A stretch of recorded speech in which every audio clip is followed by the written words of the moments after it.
ठीक है, अभी क्या है, ये तो क्वेश्चन ही गिवन था, कल वाला क्वेश्चन हम लोग डिस्कस कर रहे हैं। ठीक है, ये तो क्वेश्चन ही गिवन था आपका। उसके बाद से ये मैंने बोला था ए एक्स और बी। ठीक है, ये आपको बताना था ए एक्स और बी कैसे निकलता है। तो एक्स के जगह क्या होता है, एक्स वाई जेड होता है, ये तो आपको क्लियर है। ठीक है, ए की वैल्यू कैसे निकालते हैं, इसके कोफिशिएंट से। इसके कोफिशिएंट से आप क्या निकालते हो, ए की वैल्यू निकालते हो। तो ये आपका ए की वैल्यू था, इसमें कोई प्रॉब्लम नहीं था ना ए की वैल्यू में। और इधर वाला जो होता है आपका, ये वाला जो होता है वो क्या होता है, बी की वैल्यू होता है। तो ये हम लोग बी की वैल्यू निकाल दी, इसमें कोई प्रॉब्लम नहीं आना चाहिए। अब भी हमें क्या सर कैलकुलेट करना है, आवाज जा रहा है ना। Sir ji sir. Sir A inverse जो कब निकलते हैं सर? अरे अभी क्या मुझे आएगा, समझ। अभी आएगा, आप पहले आप मत जाओ ना। अभी ये समझ में आया क्या, ए बी एक्स जो भी है, जी जी सर। अभी वो आएगा, आप टेंशन मत लो। पहले शुरू से आप समझने की कोशिश करो। ए जी बी सर। और एक्स आपको क्लियर है क्या।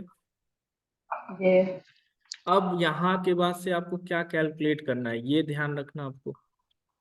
क्या कैलकुलेट करना है, एक्स वाई जेड, ये कैलकुलेट करना है ना, एक्स वाई जेड। ठीक है, जी सर। तो ये एक्स वाई जेड आपको कैलकुलेट करना है। तो ये एक्स वाई जेड को आपको क्या करना होगा, एक साइड रखना होगा। ठीक है, तो हमने क्या किया, जी सर। यहाँ पे ये कंसेप्ट लगाया है। A X equal to G B था ना आपका, जी तो हमने एक्स को एक साइड ही रखा है। ए को उस साइड भेजने से क्या हो जाएगा, डिवाइड में आ जाएगा। और डिवाइड को जब ऊपर करते हैं तो ये क्या निकल जाता है, इनवर्स निकल जाता है। जी सर। जी ठीक सर। है, तो अब हमें इनवर्स निकालने की नीड है, क्योंकि बी तो हमें पता पता है, ए इनवर्स जी आपको सर। निकालना है। तो वो कैसे निकलता है ए इनवर्स, मेन तो काम यही था आपका। तो सर यहाँ क्वेश्चन में जैसे कि मेंशन नहीं किया होगा ना सर, ए इनवर्स निकला होगा, बस वहाँ पे इनवर्स मेथड बोल के मेंशन हाँ हाँ करने पे हम लोग को ए इनवर्स ही निकालना है सर। हाँ, ये पूरा का पूरा कंसेप्ट आपका लीनियर इनवर्स मेथड में ही चल रहा है। ठीक है, ये इनवर्स जी मेथड से ही सॉल्व होगा, ऐसे नहीं सॉल्व होगा। अभी आगे नीचे देखते हैं।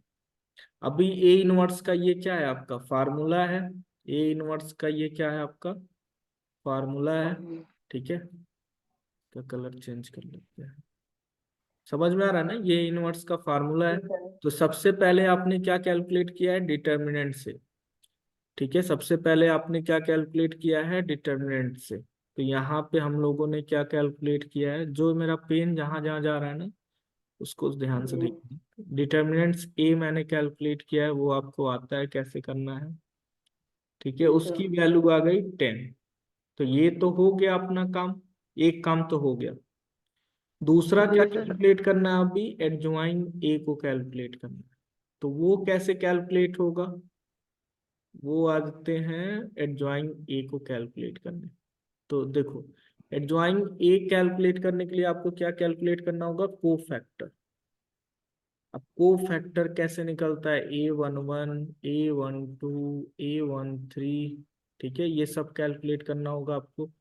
तो A11 आपको पता है कैसे कैलकुलेट करना होता है, ये आता है ना, A11 कैसे कैलकुलेट करता है। जी सर। हाँ, तो ये सारा कैलकुलेट करने के बाद से ये ये सब कैलकुलेट करने के बाद से आपको क्या निकाल लेना है, को फैक्टर निकाल लेना है। ठीक है, ये आपका को फैक्टर निकल गया। को फैक्टर निकलने के बाद से अब आप एडजॉइन ए निकाल सकते हो, कैसे, उसका ट्रांसपोज करके। जो ट्रांसपोज करके रिजल्ट आता है वो क्या आता है, एडजॉइन ए आता है। तो अपना क्या आ गया, एडजॉइन ए आ गया। अब आप ए इनवर्स कैलकुलेट करोगे। वो कहाँ मैंने कैलकुलेट किया था, इधर कहीं कैलकुलेट किया था ए इनवर्स।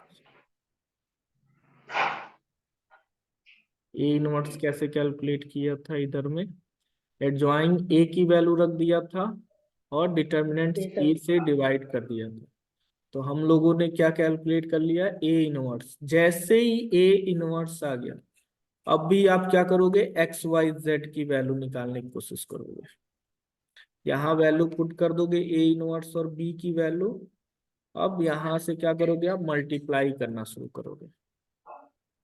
ए इनवर्स और बी की मल्टीप्लाई करके जो वैल्यू आएगा आपका, वही आपका एक्स हो जाएगा, वही आपका वाई हो जाएगा, वही आपका जेड हो जाएगा। ऐसे करके ये हम लोगों ने मैट्रिक्स का सर फिर ये करके। बी वाला जो कहाँ जाएगा सर? कौन सा? और बी को ही सर एक्स से मल्टीप्लाई कर देना सर। बी तो आपका शुरू में दिया ही था 140। जी सर। अब आपको और क्या सर कैलकुलेट करना था, ए इनवर्स कैलकुलेट करना था, ये पता नहीं था आपको। तो जी इसको सर। पता करने के लिए इतना बड़ा किए हुआ। तो ये जी आपका सर। ए इनवर्स आ गया। ये जो है ए इनवर्स है, यहाँ वैल्यू आपने पुट कर दिया ए इनवर्स का। फिर बी से जो है आपने मल्टीप्लाई कर दिया। जी मल्टीप्लाई करने के बाद से जो रिजल्ट आएगा, पहला एक्स वाई जेड की वैल्यू हो जाएगी। ऐसे करके ये निकालते हैं। ठीक है, कोई बात नहीं। अभी जितना भी समझ में आया उतना आप एग्जाम में करके आओगे, आपको मार्क्स कुछ ना कुछ मिल जाएगा। ठीक है। सर, कोई कोई मेंशन रहेगा ना ए इनवर्स बी इनवर्स निकलो नहीं, ऐसा नहीं क्वेश्चन में। करेगी, पूछेगा लीनियर इनवर्स मेथड से सॉल्व करने के लिए। तो उसमें सर इनवर्स मतलब ए इनवर्स तो निकलना ही पड़ेगा। हाँ, वो निकालना ही पड़ेगा आपको। ठीक है। ठीक है, लेकिन पहले ही इसको जाके आप नहीं करने लगोगे। सबसे पहले तो ये ध्यान रखना आपको, ये बड़ा क्वेश्चन है, अकेले ही आपका 2 आवर लेके चला जाएगा। इसको सबसे लास्ट में करना है, जब सारे क्वेश्चन हो जाएं तब। ये हो या ना हो, मिलेगा आपको 5 मार्क्स ही। ठीक है, ये ध्यान में रखना आपको। ठीक है, सबसे लास्ट में इस क्वेश्चन को करना है, क्योंकि ये सबसे बड़ा क्वेश्चन है। तो टाइम बचने से ही करना है, क्योंकि आपको पास होना है, ना कि बस 5 नंबर लेना है। ठीक है, ये जी सर। आते हुए भी इसको बाद में करना है। अब जो मैं बोल रहा हूँ उसको समझने की कोशिश करना। ये कर भी दोगे आप 3 घंटे में तो 5 मार्क्स ही मिलेगा। बाकी इसके जगह 4 क्वेश्चन कर दोगे तो आपको 20 मार्क्स मिल जाएगा। ठीक है, ये छोड़ भी सकते हो एग्जाम में आते हुए भी। ऐसा नहीं कि ईगो पे ले लेना है कि ये आता है तो मैं इसको कर ही के जाऊंगा। ठीक है, इसको सबसे लास्ट में करना है। अब देखते हैं वेक्टर अलजेब्रा, सबसे इजी है ये।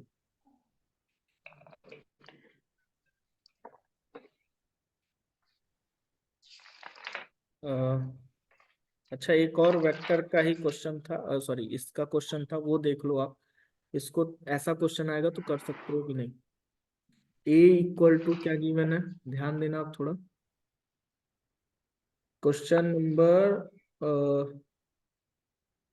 किसका है ये, लास्ट वाला जो है ना, 2 का ए, क्वेश्चन 2A। ठीक है, ये आप देखो कर पा रहे हो कि नहीं। बस मैं वो आइडिया दूंगा, इसको पूरा सॉल्व नहीं करूंगा। 5 3 12 7 ऐसे करके लिखा हुआ है। तो कह रहा है देन जी सर। वेरीफाई, क्या कह रहा है question, then verify that a² - 12a - i = 0। तो सबसे पहले आपको क्या कैलकुलेट करना है, a²। वो कैसे होगा, a × a। 5 3 12 7 का मल्टीप्लाई किससे करोगे आप, 5 3 12 7। अब ये दो कैसे आ गए, समझ में आ रहा है जी ना। सर ए स्क्वायर। ठीक है। ए का 2 बार मल्टीप्लाई कर दोगे। अब मल्टीप्लाई में आपको डाउट नहीं होना चाहिए, सीधी सी बात है। फर्स्ट रो फर्स्ट कॉलम जब करोगे तो पहले में ही लिखोगे, A11 की वैल्यू ही कैलकुलेट करोगे। वो कितना होगा A11 की वैल्यू, बताओ। पहले वाले का पहले से मल्टीप्लाई 25, प्लस दूसरे वाले का दूसरे से मल्टीप्लाई 3 12 = 36। यानी A11 की वैल्यू कितनी हो जाएगी, 6 5 11, 3 2 से 5 1 6। यानी इसकी वैल्यू क्या हो जाएगी, 61। जी सर। नीचे में लिख दे रहा हूँ, यहाँ 61 हो गया। फिर A12 की वैल्यू कितनी होगी, फर्स्ट रो सेकंड कॉलम में जब मल्टीप्लाई कर रहे हो, A12 कितना हो जाएगा, 5 3 = 15, 3 7 जा 21। समझ में आ रहा है ना क्या कर रहे हो आप? A12 की वैल्यू क्या हो जाएगा? 36। A21 की वैल्यू क्या होगा? Second row first column. A21 की वैल्यू हो जाएगा 60 प्लस 7 12 84, यानी कितना हो जाएगा? 144। A22 की वैल्यू कितना हो जाएगा? 12 3 जा 36, 7 7 जा 49, तो कितना हो जाएगा? 9 6 15 4 3 7 1 8 85। तो ये किसका वैल्यू आ गया? A² का एक वैल्यू आ गया। दूसरा वैल्यू क्या कैलकुलेट करना है? 12A। मतलब क्या है 12A का? बताओ आप। 12A का मतलब क्या है? तो मालूम नहीं, 12। तो करा चुके थे। देखो 12A का मतलब है ए में सारे नंबर से 12 को मल्टीप्लाई कर देना। क्या है ऊपर में वैल्यू? क्या है? 5 3 5 3 सर 12। 5 3 12 7। तो इसमें क्या करना है? 12 से सब में मल्टीप्लाई कर देना है। कितना हो जाएगा? 60 36 144 84। ये 12A की वैल्यू आ गई। ये तो आना चाहिए आपको, ये तो कई बार मैंने कराया। आई की वैल्यू क्या होगा? तो आई का वैल्यू जो सर 1 था क्या? 0 0 1। क्यों ऐसा है? सॉल्व करके देखो, 1 ही आएगा। 1 1 जा 1 -0 1 ही आएगा। ठीक है, अगर कुछ सर अलग आई का रखते वैल्यू तो सर। आई की वैल्यू 1001 होता है, बस ये वाला वैल्यू आपका रहता है। बाकी सब जी सर। इसको अब वैल्यू पुट कर दो यहाँ पे, वेरीफाई जिसको करना है। ठीक है, सारे वैल्यू को उठा के क्या करना है? एक साथ रख देना है। A² -12A माइनस आई करके था ना, इसको 0 प्रूव करना है। तो बाई लेफ्ट हैंड साइड क्या करोगे? A² की वैल्यू रखोगे 61 36 144 85 माइनस 12 की वैल्यू कितनी है? 12A की वैल्यू 60 36 144 84, फिर -1001। कितना वैल्यू आ जाएगा? सबको माइनस कर दो। 61 -60 -1। 61 में से 60 जाएगा, फिर 1 जाएगा, तो कितना हो जाएगा? 0। 36 में से 36 जाएगा तो कितना हो जाएगा? 0। 144 में से 144 जाएगा तो कितना होगा? 0। 85 में से 84 जाएगा, फिर 1 जाएगा तो कितना हो जाएगा? 0। तो ये क्या हो जाएगा? प्रूव। समझ में आया क्या ये क्वेश्चन? जी सर। ये आसान क्वेश्चन था। इस देखो अब ये भी 5 मार्क्स ही देके जाएगा, और पहला वाला क्वेश्चन भी 5 मार्क्स देके जाता। तो आप बताओ एग्जाम में किसको पहले करोगे? आप खुद से सोच के देखो। सर इसको।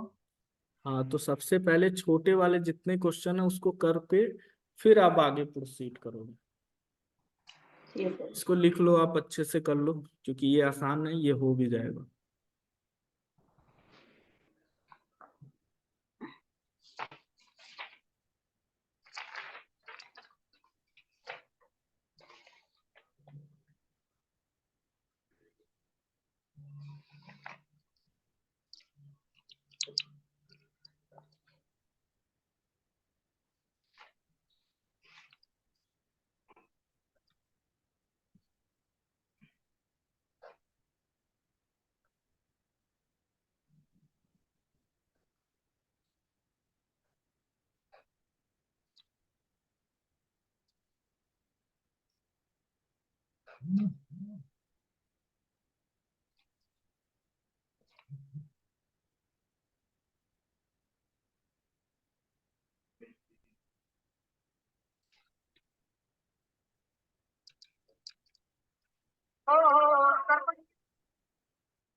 करोगे तो।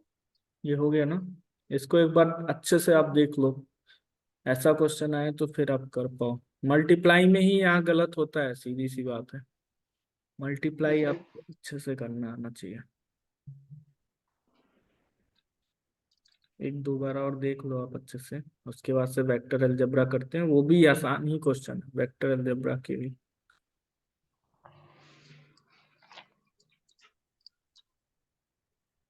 बाकी यांगी क्या कह रही है? यांगी से बात नहीं हुआ आपका? सर वो आपको कॉल करेगा। हम्म। वो आपको कुछ कॉल करके बताएगा।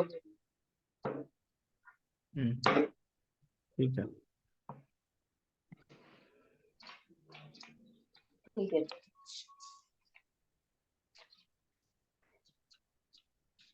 देखो वेक्टर अलजेब्रा करते हैं।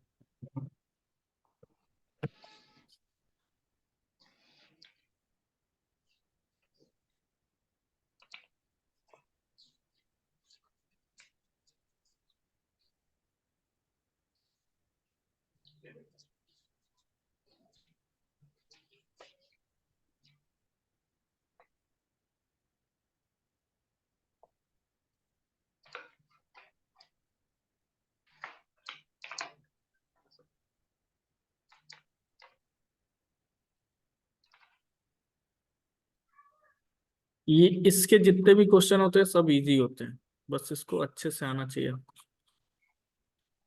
कब है आपका एग्जाम? 20 को है ना? यानी 2 दिन और सर बचे। 20 को। जी सर 20 और 20 को वो 20, है तो। 20 और 22 को है ना? जी सर। 20 को आपका मैथ्स 2 है ना, M2 है। 20 को कौन सर सा है? एम M2 है सर। ओ ठीक है। 22 को M1 है। Sir ji sir. सर आप M1 का रिवीजन करा देगा मुझे। कौन सा? M1। हाँ ट्राई करेगा खत्म। इसका तो अभी मैं ट्राई आया था करिएगा। तब भी, अभी आया था तो भी आपका रिवीजन ही करवाया था। 21 M1 का। सर M1 का भी सर रिवीजन करा देंगे। करा देंगे। जी सर। इसी M1 की वजह से तो मेरा आपका M2 हो नहीं पाया था। M1 जो संडे को मैं पढ़ाया था ना, नहीं पढ़ाना चाहिए जी था। ठीक है, नहीं तो M2 में जी खत्म सर। कर दिया होता उसी दिन, सुबह से जब क्लास चलता तो। 3 घंटे मैंने रिवीजन ही तो कराए थे। ठीक है, लेकिन जो हुआ जाने दो, आगे देखते हैं। वेक्टर अलजेब्रा क्या है? इसमें दो चीजें आपको ध्यान देनी होती है, एक डॉट प्रोडक्ट और एक क्रॉस प्रोडक्ट। ये क्या होता है डॉट प्रोडक्ट? कॉस थीटा होता है। क्रॉस प्रोडक्ट क्या होता है? ये दोनों आपको याद होगा तो डायरेक्टली क्वेश्चन सॉल्व हो जाता है। इसके साथ एक और एन कैप आ जाता है, ये याद रखना आपको। ये फार्मूला आपको याद रखना है, ठीक है? अब इसके बाद से इस पे क्वेश्चन करते हैं।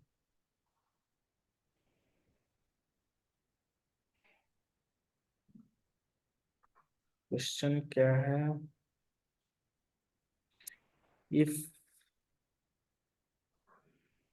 Vector A is equal to √26, ये क्वेश्चन नंबर कौन सा है? 5 का बी।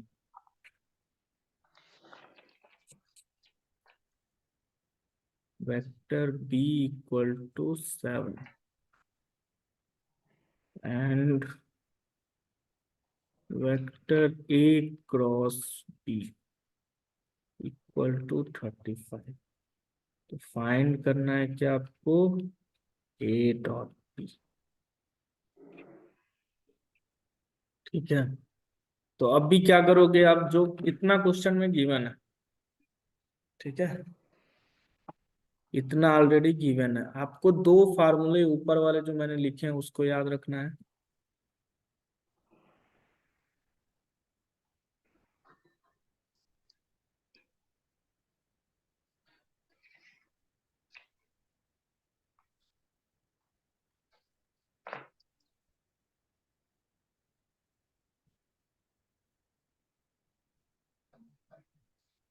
ये जो फार्मूले लिखे हैं और ये क्वेश्चन, तो क्वेश्चन में क्या पूछा है सबसे पहले तो ये ध्यान रखना है। तो क्या पूछा है आपका, ए डॉट बी, तो आपको क्या याद होना चाहिए, ये फार्मूला याद होना चाहिए। फार्मूला नहीं याद है फिर तो प्रॉब्लम, एग्जाम में नहीं कर पाओगे। ठीक है, तो इसमें क्या क्या गिवन है आपको। ए की वैल्यू गिवन है क्या, 26, √26। बी की वैल्यू गिवन है क्या, 7। आपको क्या फाइंड करना है, sir cos theta. Cos theta नहीं पता है। अगर कॉस थीटा पता रहता तो इसकी वैल्यू तुरंत निकल जाती। जी तो सर। नहीं पता है तो आप क्या करोगे, इसका यूज करोगे। एक और चीज दिया है ना इसमें, एक और चीज दिया है ना इसमें, ये वाला वैल्यू, इसका यूज करोगे। ये कैसे यूज करोगे, ए क्रॉस बी क्या होता है आपका, vector A vector B sine theta. क्या होता है, vector A vector B sine theta. इसकी वैल्यू आपको गिवन है, क्या गिवन है, 35। इसकी वैल्यू गिवन है, इसकी वैल्यू आपको गिवन है √26। इसकी वैल्यू आपको गिवन है 7। आपको क्या निकल जाएगा, साइन थीटा निकल। तो साइन थीटा की वैल्यू कितनी होगी, ये समझ में आ रहा है क्या कैसे निकाल रहे हैं। जी सर। फिर से देखो आप कैसे निकाल रहा हूं। हमें कॉस थीटा चाहिए। कॉस थीटा कैसे यूज सर करते हैं आप, ये जी जो दिया हुआ है ना, ए क्रॉस बी, इसका फार्मूला यूज करके। ठीक है, जी सर। इसके फार्मूले का यूज कैसे करोगे आप, A cross B equal to क्या होता है, vector A vector B sine theta. ठीक है, वेक्टर ए क्रॉस बी कितना हो जाएगा, 35। ये कितना होगा, √26 इंटू 7 साइन थीटा। इधर में क्या हो जाएगा आपका,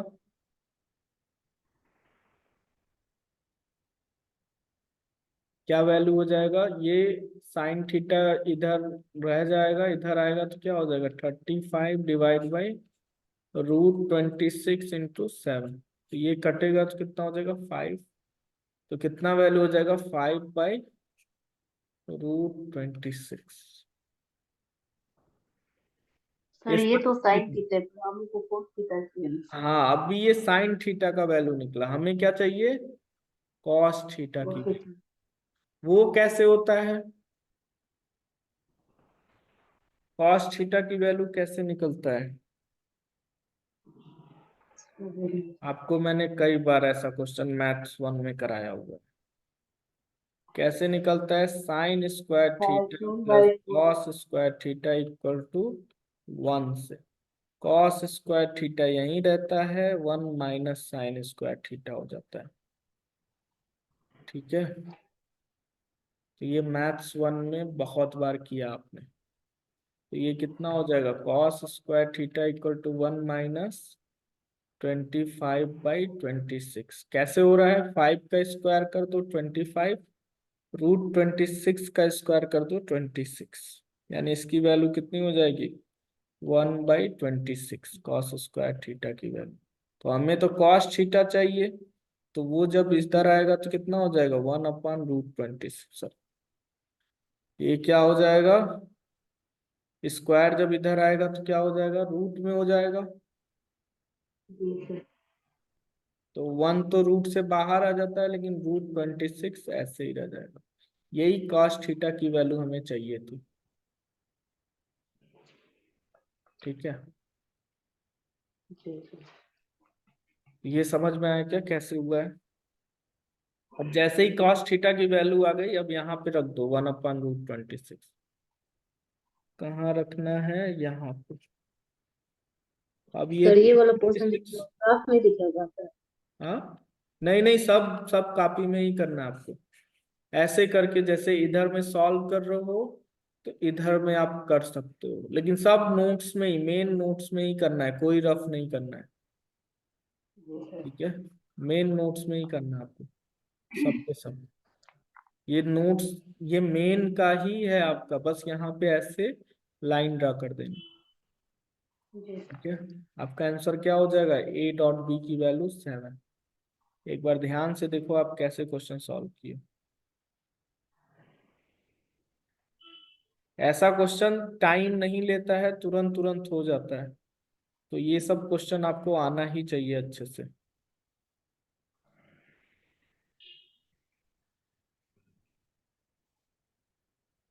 इसको अच्छे से नोट कर लो आप। ऐसे जैसे भी क्वेश्चन है ऐसे ऐसे वो करा देते हैं।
ये वाला क्वेश्चन देखो आप, इसमें क्वेश्चन नंबर 7B जो अभी भेजा है ना, उसमें देखो क्वेश्चन 7B। ठीक है।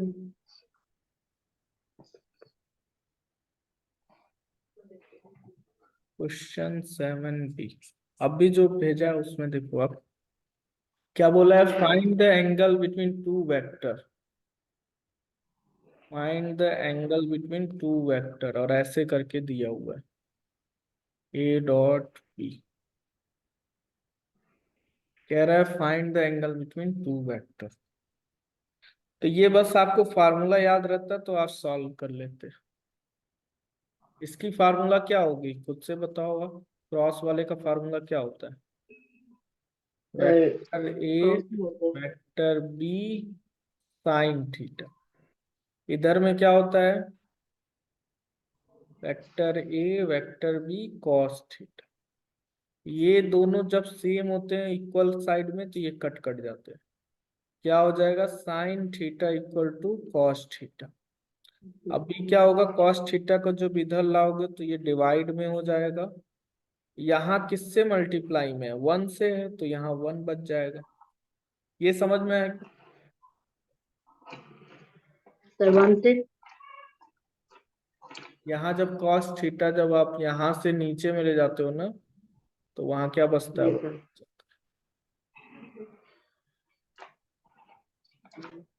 जी सर 1। अब भी क्या हो जाएगा, ये टेन थीटा हो जाएगा। टेन थीटा जी इक्वल सर टू 1। अब बताओ 1 किसकी वैल्यू है, टेन की। 1045%। हाँ, तो अब यहाँ पे वैल्यू क्या हो जाएगा आपका, 1045। और टेन टेन दोनों एक दूसरे से कंपेयर हो जाएगा, थीटा की वैल्यू 45। यही आंसर इसका हो जाएगा। इतना इजी था ये 5 मार्क्स का क्वेश्चन। तो वेक्टर सबसे इजी है, तो ध्यान देना।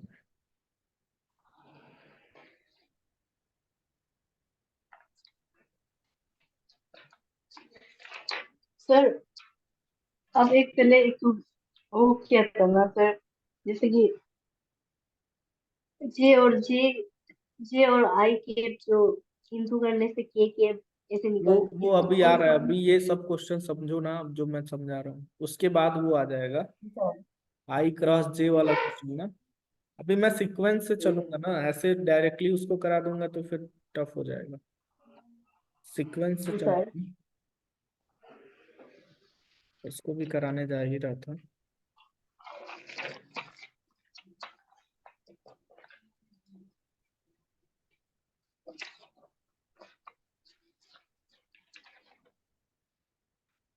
हम्म, ये हो गया ना। जी सर। अभी आप एक एक को सीखते जाओ, ऐसा नहीं है कि ये क्वेश्चन आएगा नहीं, ये भी आ सकता है आपके एग्जाम में, क्योंकि आपके एग्जाम में बहुत ज्यादा रिपीट होता है सेम क्वेश्चन। तो इसलिए मैं बोल रहा हूँ कि आसान वाले भी आपको सीखने हैं ताकि आप आसानी से कर ले जाओ जल्दी जल्दी। जी सर। टफ वाला तो सीखना ही है, आसान वाला भी। ये क्वेश्चन आपको आना चाहिए, बस फार्मूला फार्मूला है। ठीक है, अब देखो ये और लास्ट वाला क्वेश्चन इसी पेज में पढ़ो आप। 7B पढ़ लिए आप, और इसी में आपको एक 9B करके क्वेश्चन है। दोनों में देखो डिफरेंस क्या है, दोनों आप कर चुके हो, 7B और 9B।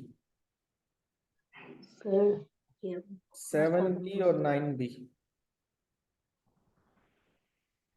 क्वेश्चन पढ़ो दोनों। सर कौन सा सर? 7B और 9B, जो लास्ट वाला मैंने पेपर भेजा उसमें देखो। 9 B sir. 9B। Sir 9 B तो वो है ना sir, find the 9, angle between.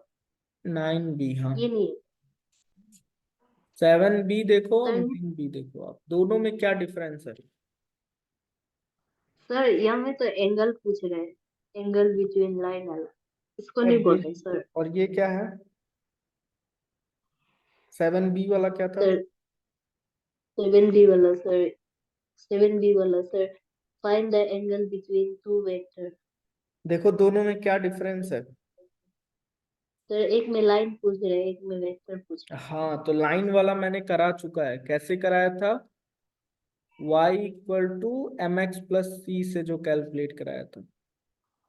Ji sir, जो M1 और सर्कल M2 और कैलकुलेट करते थे ना आप, जी सर। और फिर tan थीटा की वैल्यू क्या होती थी आपकी, M1 - ten M2 theta divide sir. By M1 + M2। ये आगे पीछे हो सकता है, M2 - M1 भी हो सकता है। ठीक है, जी सर। क्योंकि मैंने यहाँ मॉड लगाया था ना, तो इसमें कंफ्यूज नहीं होना, ये M2 - M1 भी हो सकता है, M1 - M2 भी हो सकता है, तो इसमें कंफ्यूज होने की जी नीड नहीं है। ठीक है, नीचे में 1 + M1 M2 ही होना चाहिए। तो दोनों क्वेश्चन देख लो, और दोनों क्वेश्चन आने से क्या हो जाएगा, आपका 10 मार्क्स तुरंत ही हो जाएगा। अभी करते हैं कौन सा, पहले वाले पेपर में आ जाओ। रुको मैं बताता हूँ कौन से पेपर में बता रहा हूँ, उसको टिक कर दे रहा हूँ इसमें। ग्रुप में आप हो ना, इस वाले पेपर को ओपन करो, और इस वाले पेपर में देखो आप 2 का C, जो आप IJK वाला पूछ रहे हो ना, उसको जी बोलो। सर। 2 का C देखो। जी सर।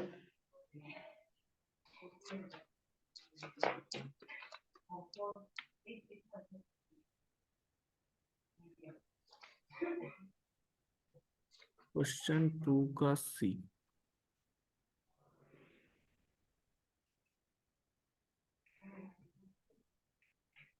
क्या गिवन है आपको, वेक्टर P की वैल्यू गिवन है, क्या गिवन है, -3i + 4j - 7k। और क्या गिवन है, वेक्टर Q गिवन है आपको 6i + 2j - 3k। ठीक है, अभी देखो आप डिटर्मिनेंट्स पढ़ लिए हो ना, तो आपको एकदम इजी जी तरीके सर। से बताता हूँ इसको कैसे करना है। पी क्रॉस क्यू जब भी निकालना, ठीक है, ध्यान देना आप क्या मैं लिख रहा हूं।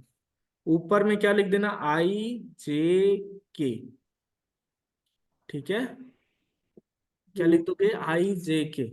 फिर दूसरे लाइन में क्या लिखोगे, पी वाला, -3, आई 4 और -7। समझ में आया क्या, पी का सर कोफिशिएंट, फिर क्यू का कोफिशिएंट 6, 2, -3। इसको सॉल्व कर दो, आपका तुरंत क्वेश्चन आ जाएगा, आंसर आ जाएगा। कैसे सॉल्व करोगे, आई को कवर करो आप, क्या करोगे आप, आई को कवर करो आप, क्या हो जाएगा, -12 -14। समझ में आ रहा है क्या कैसे हो रहा है ये। सर फिर -j, फिर j को कवर करो आप, कितना हो जाएगा, +9 -42। फिर प्लस का k, अंदर में क्या होगा आपका, -6 -24। ठीक है, इसमें कोई डाउट ही नहीं आएगा आपको अगर ऐसे करते हो तो।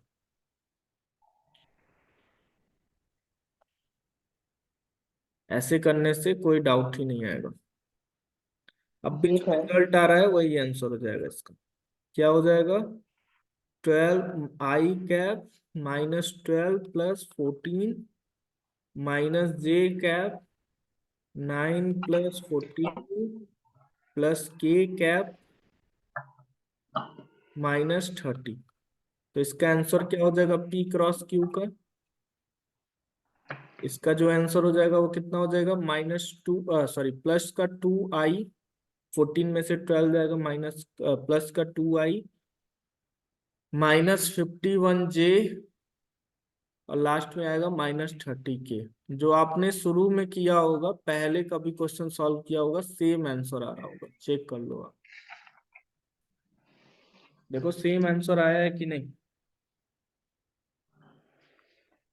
सर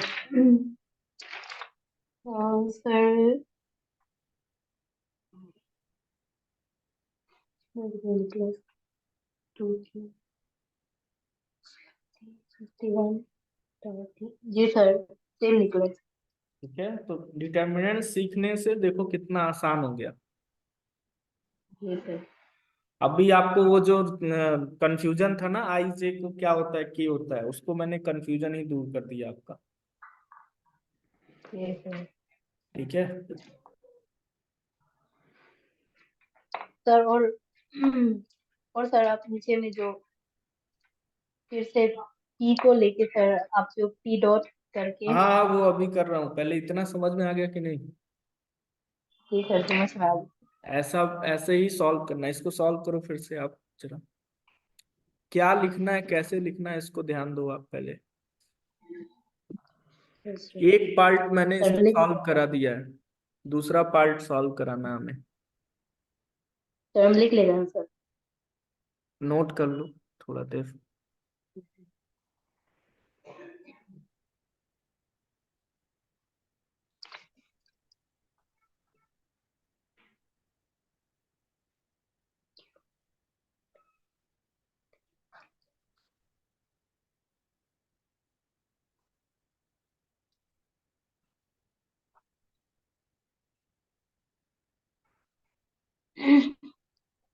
सर अगर हम एग्जाम में केप का वो लिखना भूल गया तो सर कुछ नहीं कुछ होगा। नहीं होगा, कुछ नहीं होगा, ऐसा कुछ नहीं होगा।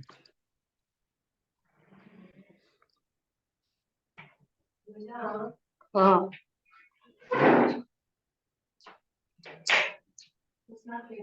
है तो एग्जाम है कल फिंगर पिक्चर। हाँ हो गया।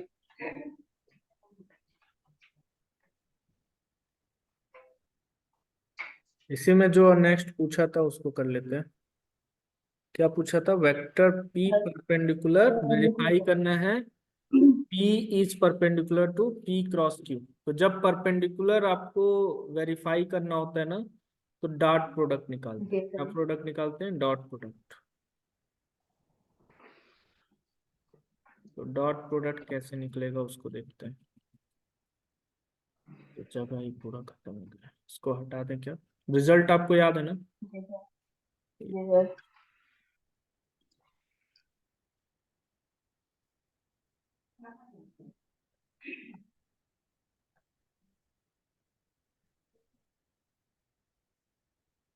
यहाँ में बताना अब क्या था रिजल्ट। क्या था पी क्रॉस क्यू का वैल्यू?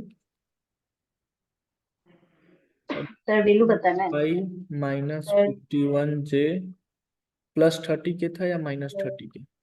-30 के सर। पर देख लेते हैं।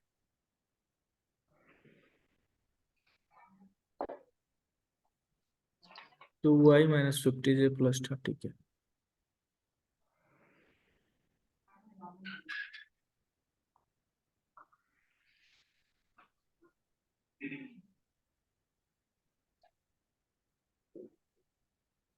ठीक है, अभी देखते हैं पी की वैल्यू कितनी थी।